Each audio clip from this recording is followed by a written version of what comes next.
Hey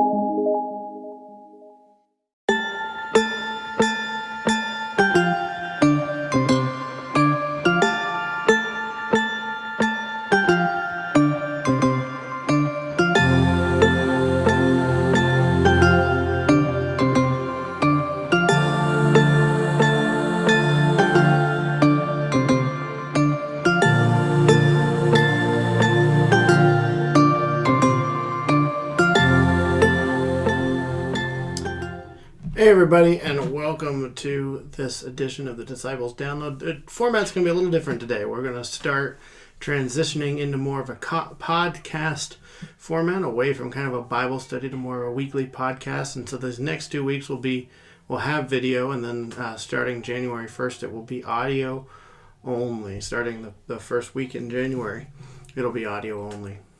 But today I want to talk about a topic that I wrote about this week. And many of you have seen this, or hopefully will have seen this. I'm going to send, hopefully the article was sent with this Disciples Download on Wednesday morning, along with the newsletter. But the article is called Advent Amidst the Growing Dark. And basically, I talked about how crazy this year has been, and how dark 2020 has been. And if you follow the quotes of the week on the website, off to that sidebar there, when you first log in, you've seen a quote, and it's up this week again from Wendell Berry. And that quote goes something like this: "It gets darker and darker, and then Jesus is born." Aaron. It gets darker and darker, and then Jesus is born. That quote has been on my mind a lot over the last few weeks and months of 2020. And as I've been preparing sermons for you on Sunday morning, that quote has been on my mind more and more as we've gone through and gotten into Advent. Partially because if you look at the world leading up to Jesus' birth, it does get darker and darker. From the time of Malachi's final prophecy, even back to the time of Isaiah's prophecies, the world for Judah was not exactly a pleasant place, right? It wasn't a pleasant place, the world for Judah. They had enemies all around them. You look at the time of Hezekiah, they're surrounded by enemies. You've got Egypt to the south. They've got Sennacherib and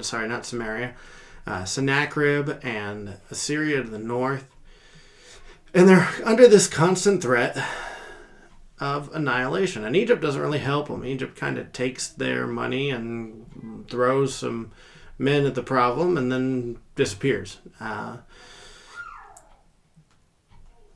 All of this, of course, is a result of Ahaz's refusal to trust God in Isaiah 7, which we looked at when we were doing the Who You Gonna Trust series, which I highly recommend you check out if you haven't already. And so then they're carried off into exile after Jeconiah, Josiah's son. And they're carried off into exile, and their prophets tell them, oh, it's going to be short. You're going to be here 5 years. It's going to be great.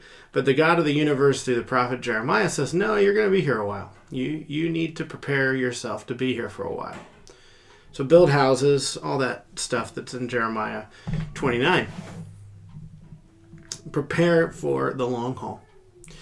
And again, they're a conquered people. They've been conquered by Assyria. The north was carried off by Assyria. And then they return after they're conquered. Sorry, the southern kingdom's conquered by Babylon. They're carried off to Babylon, not Assyria. I spoke there. Sorry, they're carried off to Babylon, and they become subject. But they'd already been subjects of Assyria. They'd been vassals of Assyria from the time of Ahaz onward. They'd paid tribute to whoever the king of Assyria was. So they're a conquered people. Then they come back, and they're still a conquered people. They're still downtrodden and depressed. Malachi speaks into a Judah where the same sins that they did before the exile are still being carried out. They're still doing exactly what God has told them to stop doing. And they're doing the same things God punished them for doing. And yeah, Ezra comes and there's religious reforms. Nehemiah comes, there's social reforms. They rebuild the wall, they rebuild the temple. But Malachi still sees them, in the last words of the Old Testament, as this conquered people looking for redemption. And so it's still dark. It's still pretty dark. Even though they've come back to Jerusalem, they're rebuilding the city, they're rebuilding the temple, it's still pretty dark. Well, then the Greeks come in, and the Greeks conquer. The Jews conquer Babylon and then conquer the area. And where the Greek rule is in between the intertestamental period. It comes after the time of Nehemiah. And then the Romans come in. And the Romans come in from the sea and they take over. They take over Greece. They take over Judea. They take over. And the Romans and the Greeks practice this policy where they didn't remove you from your land. And the Persians really started this. But they didn't remove you from your land. They kept you there. They let you practice your religion as long as it didn't interfere and you paid your tribute to Rome. Paid your taxes, paid your tribute, whatever. But it's still dark. And the people are still oppressed. There's not a lot of ways for a minority religious group in Rome who is exempt from worshiping the imperial cult to get out from under that poverty. And so the people are suffering and they're struggling with this. And on top of that, after Nehemiah, a religious group forms called the Sanhedrin, which is made up of Pharisees and Sadducees. And they form over several hundred years. And by the time we get to Jesus' time, there's an oppression from the Jewish elites as well. There's a requirement on the people that Jesus actually himself says is way too heavy. Why are you doing this? This should not be the case. So they do all this. This all happens. It's still dark. And that's the world that Jesus steps into. In fact, it gets darker and darker. They don't just have religious oppression or government oppression anymore. They're not just a people oppressed by the Romans. They're also a people oppressed by their own religious leaders. It gets darker and darker, and then Jesus is born.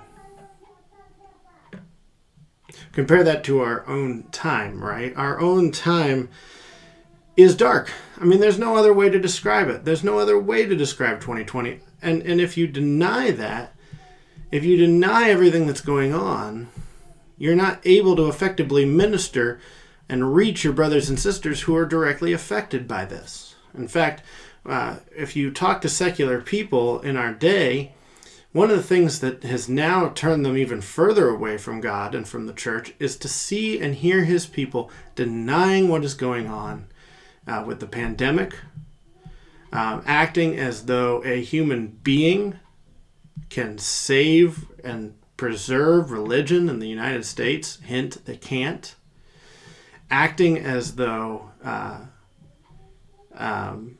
government is the end-all for Christianity. Hint, it is not.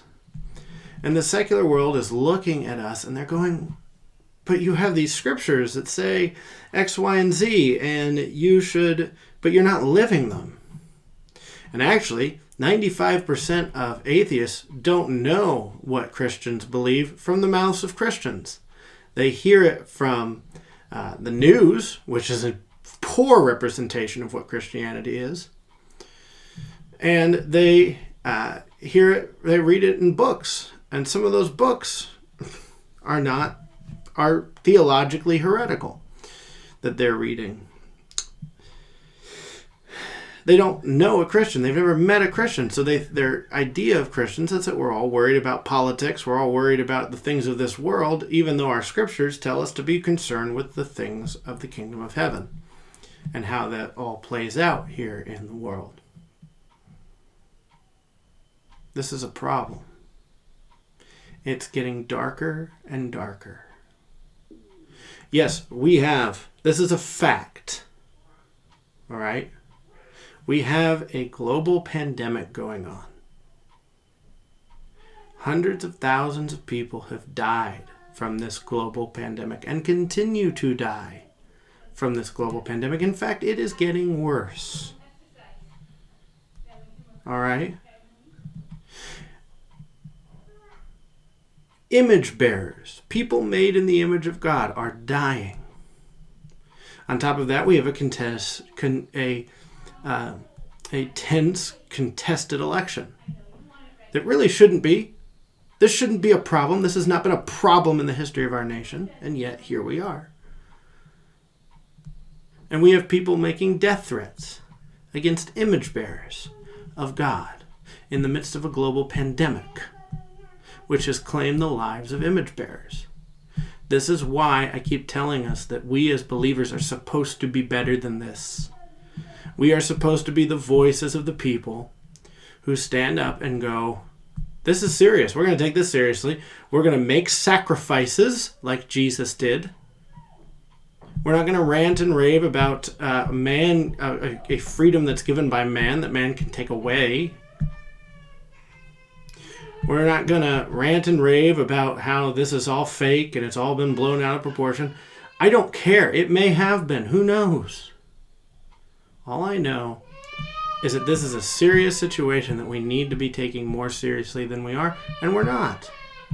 And I'm sorry, you can disagree with me as your pastor, but we are not, we as believers are supposed to be better than this. We're not supposed to be entertaining death threats.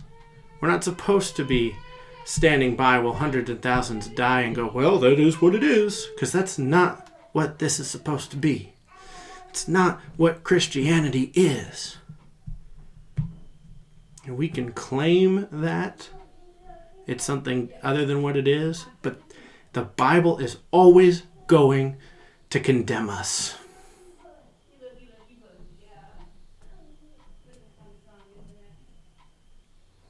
None of what is going on in this world and none of what has been heard from Christians in 2020 is acceptable. And we are part of the reason that it's getting darker.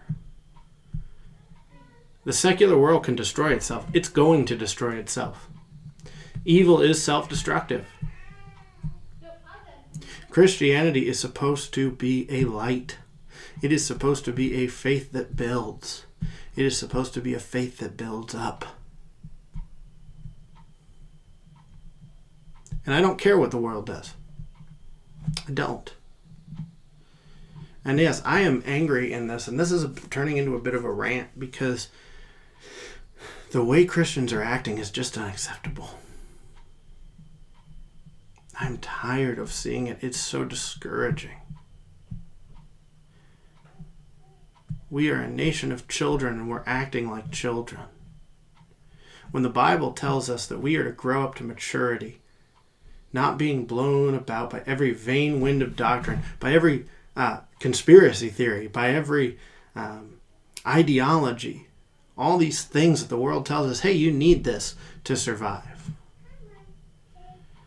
The world is getting darker and darker and darker. And Christians should be the light opposite that darkness.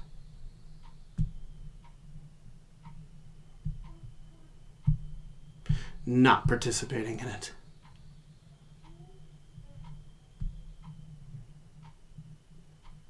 Look, folks, I love you. You are the children of God, but you are better than what some of you are posting on social media.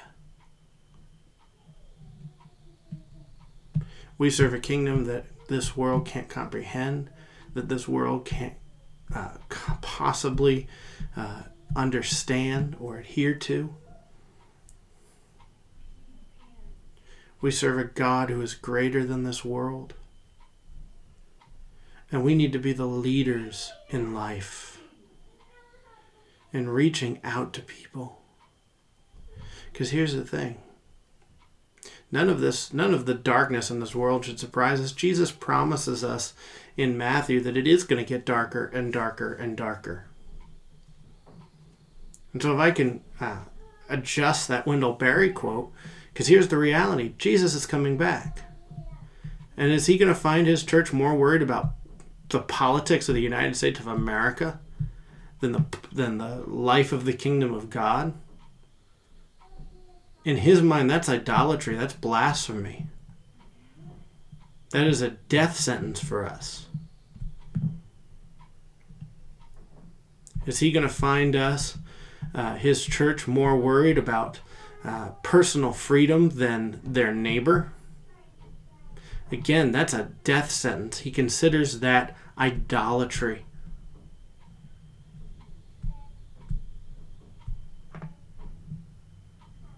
It is time for the church of God to be the church of God. To be salt and light to the world. To take seriously what Jesus says. Because it gets darker and darker and darker, and then Jesus returns. But here's the thing. Like I said a few weeks ago in a sermon. The light is supposed to be so distinguishable from the darkness that you can't misread it. And that is not what is happening in the United States today with Christians. And if you're on the left, if you're a Christian on the left and you're writing this, you all have problems too. This is a overarching complicity issue. It is time to start being the light of the world again. To go to the gospel of Jesus Christ for the sake of his people. I am begging you, for the sake of the world that he desires to save. Let's put away this foolishness. Let's be a people of God. At the place where the world is its darkest, let's be the light. I don't care what the media pundits say.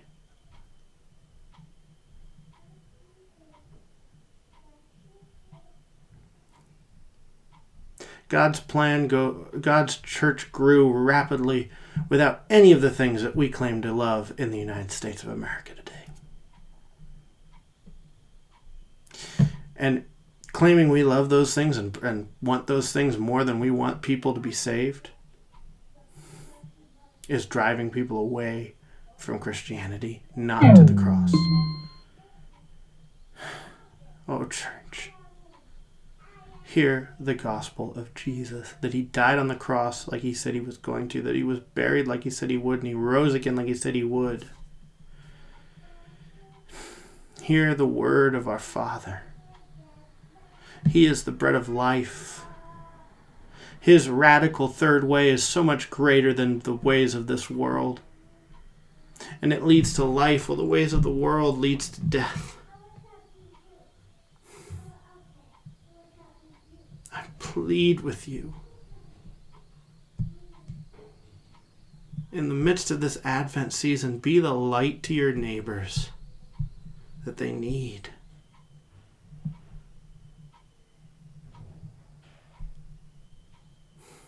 Where the Bible's clear. If Jesus returns and finds his people more concerned with themselves than with their neighbors, or doing the things that the world is doing while out of the other side of our mouth condemning them, then death is the future, not life. I love you, and I'm sorry that I sounded angry. But this foolishness has to stop. And God's people have to be the ones to lead in stopping this. I love you, and I will see you next week.